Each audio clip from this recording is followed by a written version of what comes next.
Oi pessoal, eu sou o psicólogo Felipe e eu queria falar um pouquinho hoje sobre o amor. Então, será que a gente tem se amado de verdade?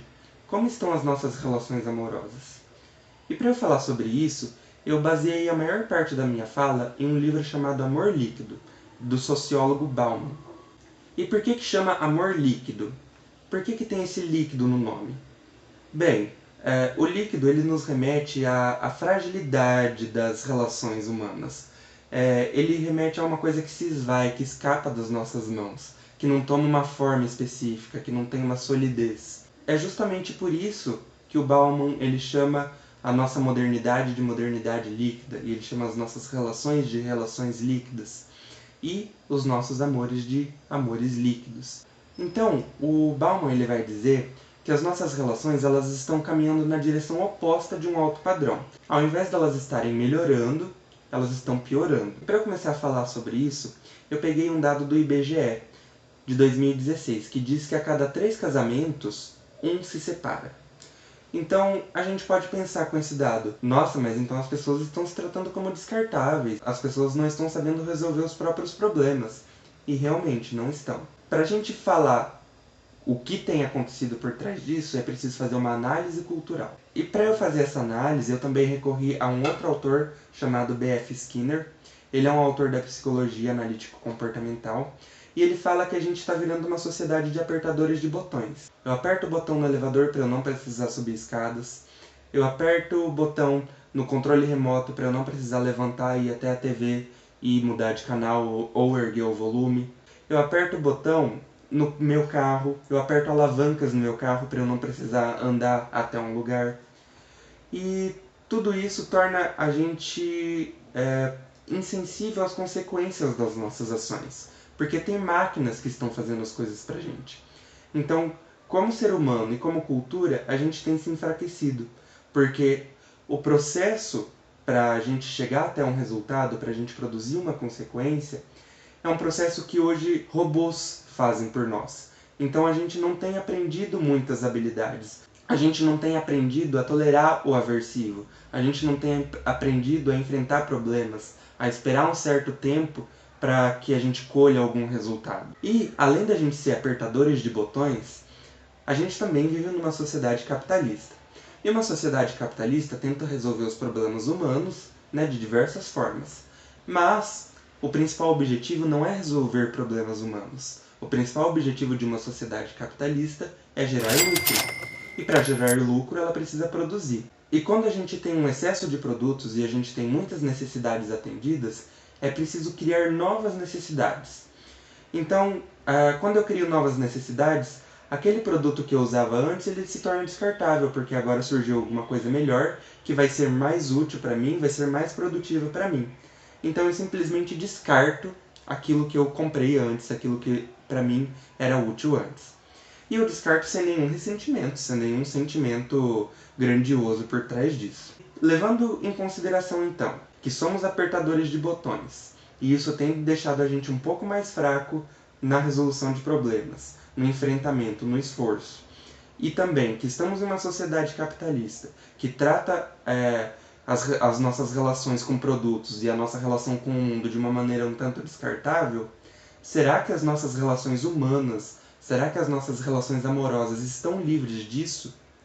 O que me diz que elas estão livres disso? Pelo dado do IBGE que eu mencionei anteriormente, as relações humanas estão começando e acabando, e não é com uma pessoa só, é com muitas pessoas.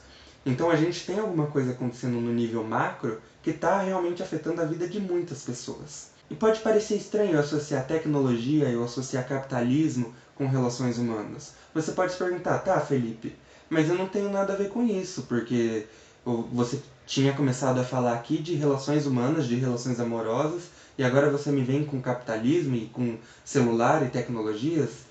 O que você quer dizer com isso? Eu vou dar um outro exemplo aqui, que eu não sei ao certo quando começou a surgir essa cultura, essa maneira da gente se comportar, mas desde a minha adolescência é comum eu ouvir alguém falar que ficou com alguma pessoa só por ficar. E é comum duas pessoas se envolverem, talvez se beijarem, talvez se envolverem em uma relação sexual, e no dia seguinte vai cada um para sua casa, nunca mais se falam, não tem nenhum sentimento de perda, nenhum sentimento de tristeza envolvido nisso, não tinha nenhum compromisso, não tem nenhuma satisfação para dar. Mas em alguns casos, quando a relação evolui um pouquinho, ela passa do só ficar por ficar para um ficar mais compromissado, é o que a gente chama do ficante fixo. Esse ficante fixo é o que o Bauman vai chamar de relações de bolso. Por que relações de bolso?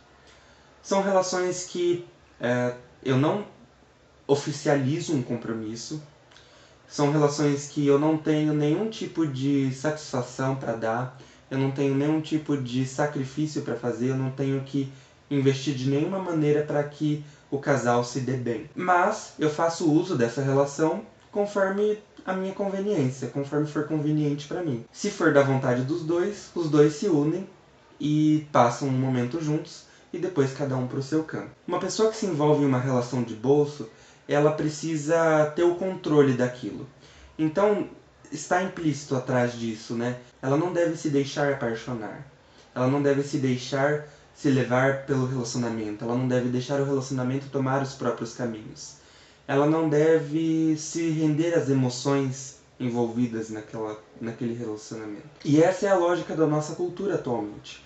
As relações de bolso parecem ser uma fuga de emoções, parecem ser uma fuga de compromisso, parece ser uma fuga de tudo aquilo que é incerto, parece ser uma fuga de resolução de problemas, de se envolver em algum compromisso, de tentar se resolver com uma pessoa a longo prazo. É como se estivesse valendo a lógica de quanto menos eu invisto, menos eu tenho dor de cabeça. Fazendo um paralelo, né, com a bolsa de valores, eu não faço promessa para uma empresa dizendo que eu vou ficar com ela para sempre. Eu compro ações na bolsa de valores e enquanto ela estiver me dando lucros, enquanto ela estiver produzindo para mim, eu mantenho ela comigo. Se por um acaso ela não for mais útil para mim, é só eu descartar facilmente, vender e trocar por outras mais rentáveis. Isso tem se passado para as relações, né? A gente vê exemplos do Tinder, a gente vê exemplos de redes sociais, em que muito facilmente você passa de uma pessoa para outra, você tenta escolher qual que seria a mais rentável, qual que poderia te agradar mais. Você pode começar a se envolver com essa pessoa e geralmente a gente começa se envolvendo não querendo compromisso e vamos ver se vai dar certo, vamos ver o que vai rolar. Então parece que as relações já começam sabendo que uma hora elas vão terminar. Então a lógica basicamente é essa: não se apaixone, não tenha emoções no relacionamento, não deixe de supervisionar esse relacionamento, não deixe que ele tome um rumo próprio. E assim a gente vai caminhando para relacionamentos descartáveis, né? Assim como eu descarto o meu celular quando ele já não é mais útil, assim como eu descarto o meu computador quando ele já não é mais útil, quando ele começa a travar. Quando alguém é muito diferente de mim, eu posso procurar outra pessoa muito facilmente pelo Tinder, pelas redes sociais. Quando eu discuto muito com uma pessoa, ao invés de eu tentar resolver os meus problemas com ela, eu posso simplesmente falar que não dá mais e ir cada um para o seu canto. E essa não é uma análise em que eu vou oferecer uma alternativa, mas é uma análise para a gente começar a refletir sobre as nossas relações, para a gente começar a perceber para onde a gente está caminhando como humanidade, para onde estão caminhando os nossos relacionamentos amorosos. E apesar de eu não dar uma resposta, eu vou dar uma dica com uma citação do Bauman. Em outras palavras, não é ansiando por coisas prontas, completas e concluídas que o amor encontra o seu significado, mas no estímulo a participar da gênese dessas coisas. O amor é afim à transcendência. Não é senão outro nome para o impulso criativo, e como tal carregado de riscos, pois o fim de uma criação nunca é certo. Então, o que o Bauman quer dizer com isso? Que se relacionar com pessoas, principalmente amorosamente, é incerteza. A gente não consegue ter certeza no amor. E a gente aceitar isso talvez seja um primeiro passo. A gente aceitar que a gente vai ter problemas. A gente aceitar que não vai ser tudo às mil maravilhas. E a gente aceitar que talvez a gente vai ter que se esforçar para ter uma relação de nível alto padrão, talvez seja um primeiro passo para a gente começar a mudar. Eu não estou aqui para ficar ditando regras, mas se a gente quer ir além dos limites das relações de bolso, é preciso que a gente aprenda a lidar com a incerteza que é amar. Uma boa semana a todos e tchau, tchau.